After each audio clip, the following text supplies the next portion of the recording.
yang pekerjaannya adalah pedagang masih bisa berdagang. Dan semua itu kata Allah, Allah yang menghidupkan. Silahkan melaut bagi orang yang pekerjaannya di laut. Silahkan berkebun bagi orang yang pekerjaannya di kebun. Silahkan berdagang bagi seorang pedagang. Dan silahkan berkantor bagi seorang yang kerjanya di kantor. Tapi ingat, la tulhikum amwalukum wala auladukum an zikrillah. Janganlah karena urusan duniamu itu, janganlah karena urusan hartamu, jangan karena urusan anak-anakmu yang dapat menghalangi kita untuk mengingat, untuk melakukan penghambaan kita kepada Allah Subhanahu wa ta'ala.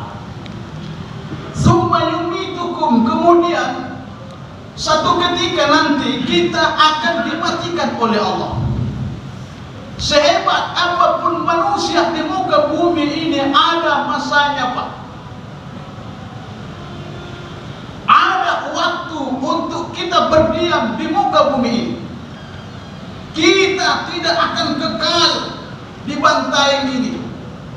Kita tidak akan kekal di Indonesia. Tapi suatu saat nanti, mau atau tidak, Allah akan memutasi kita ke alam barzakh. Nah, disinilah seseorang tidak akan dapat lagi membawa harta bendanya yang miliaran di muka bumi ini, kecuali yang diinfakkan di jalan Allah Subhanahu wa ta'ala. Ada jabatan tapi jabatan nanti hanya tinggal sebagai kenangan. Ada rumah besar yang kita telah bangun, tapi itu hanya akan sebagai peninggalan saja. Maka oleh karena itu, hidup ini janganlah disia-siakan begitu saja. Karena Nabi SAW mengatakan, orang yang beruntung atau manusia yang terbaik, khairun nas man qala umuruhu wa hasuna amaluhu, adalah manusia yang diberikan nikmat umur yang panjang oleh Allah Subhanahu wa ta'ala, lalu dia senantiasa memperbaiki amalnya dari hari ke hari, dari minggu ke minggu, dari tahun ke tahun. Makanya orang celaka itu, Pak, kalau Jumat lalu saya cerita gini pantar pun dibaca kata supaya cuma hanya cerita misal cuma labat buat cerita misal sanggena mati. Itu sudah tegas Rasulullah mengatakan, idh yaqulu li sahibika yaumal jum'ati wal imamu yaktubu faqad lawauta. Ini lagi bilang mirip punatani junjungan Nabi Muhammad sallallahu alaihi wasallam. Pada saat khatib melangsungkan khutbahnya, engkau saling menyapa, saling menegur, saling cerita, maaf dan sebagainya. Maka hal yang kau lakukan, kata Rasulullah, itu kata Rasulullah, laqauta, adalah sesuatu yang sia-sia. Dalam sebuah hadis dikatakan oleh Nabi, min husnil islamil mar'i tarkuhu ma la ya'ni. Kalau mau melihat bahwa sempurnanya Islam seseorang, apa yang dilihat kata Nabi? Tarkuhu ma la ya'ni, maka dia akan meninggalkan sesuatu yang sia-sia. Karena kita tahu sambil baca kata pena pantar cuma Islamnya itu tidak sempurna, kata Rasulullah Sallallahu Alaihi Wasallam. Sebagai seorang mubalik, sebagai seorang khatib, ya harus menyampaikan itu hadis, tidak boleh disembunyi-sembunyi. Kemudian, summa yajma'ukum ila yaumil qiyamah. Setelah kita meninggal nanti, dunia ini akan dimusnahkan oleh Allah dengan terjadinya hari kiamat. Maka Allah mengatakan, yauma idzi yakhsarul mubtilun.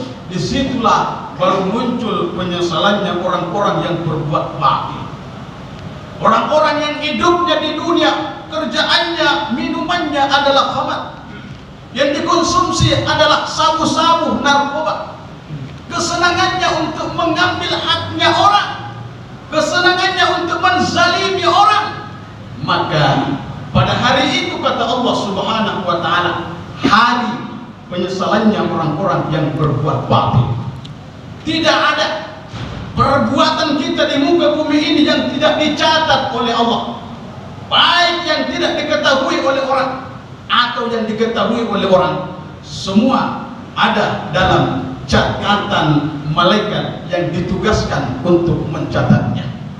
Maka oleh karena itu, bila kita sadar ada manusia atau tidak ada manusia, kita akan tetap berada pada posisi jalan yang baik. Kenapa? Karena Allah tidak pernah terlepas untuk mengawasi kita. Oleh karena itu, pada hari kemudian nanti, sebagaimana yang diceritakan oleh Rasulullah di dalam sebuah hadis yang diriwayatkan oleh Imam Muslim dan Imam Abu Dawud, apa kata Rasulullah SAW? Kita semua nanti ini di hari kiamat, semua manusia akan meminta pertolongan kepada para nabi. Maka sekelompok manusia mendatangi Adam alaihissalam agar Nabi Adam eroki anda lekam mangari Allah Ta'ala napapalakkan kekeringanan menghadapi hisab. Tapi apa nakana Nabi Adam alaihissalam siri-sirika anda lekam mangari Allah Ta'ala, malaka anda lekam mangari Allah Ta'ala gara-gara lebaka dosa cuma sekali. Coba Nabi Adam Pak malu menghadap Allah kepada Allah Subhanahu wa taala di hari kemudian nanti, cuma satu kali dosanya. Apa dosanya Nabi Adam? Dalam Quran dikatakan wa qulna ya Adam uskun anta wa zawjukal jannah wa kula minha ragadan haitsu syi'tuma. Hai Adam, kamu tinggal saja di surga ini bersama istrimu, makan semua yang engkau dapati di surga ini. Wala taqraba hadhihi syajarah, tapi satu ini jangan kau coba-coba untuk menyentuhnya, fatakuna minal zalimin, yang dapat menyebabkan engkau hina di hadapan Allah. Tapi Adam melanggar apa yang dilarang oleh Allah. Cuma satu kali Adam alaihissalam berbuat dosa Pak, malu menghadap Allah. Padahal Nabi Adam tidak pernah korupsi, Nabi Adam tidak pernah berzina, Nabi Adam tidak pernah main judi, Nabi Adam tidak pernah main khamar, tapi malu menunjukkan mukanya di hadapan Allah Subhanahu wa taala. Lalu bagaimana dengan amal yang kita sudah kumpulkan? Bagaimana dengan tindakan kita Pak? Apakah setiap malam ada tahajud yang kita sisihkan untuk menghadap kepada Allah? Atau satu malam suntuk kita gunakan untuk tidur saja? Apakah setiap hari ada waktu yang kita sisihkan untuk qiyam ad-duha, untuk sholat duha?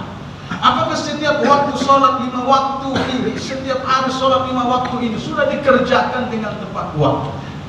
Karena Nabi mengatakan salah satu amal yang paling Allah cintai, kalau mau kita sayang Allah Ta'ala, walaupun anda naloi kita, tapi Allah sayang kita, Allah angkat derajat kita. Apa yang harus kita jaga?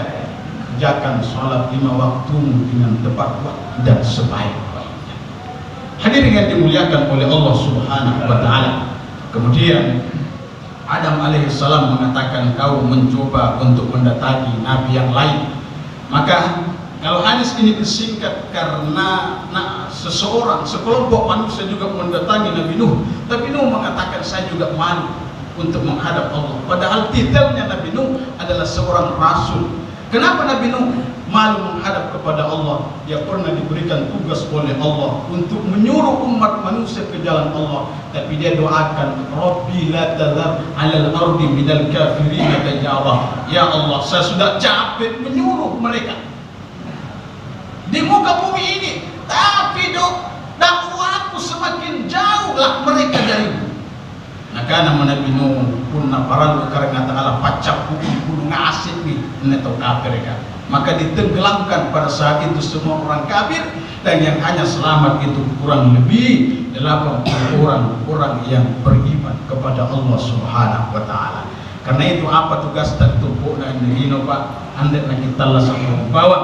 Tapi wa ma khalaqatul jinna wal insa illa liya'budun.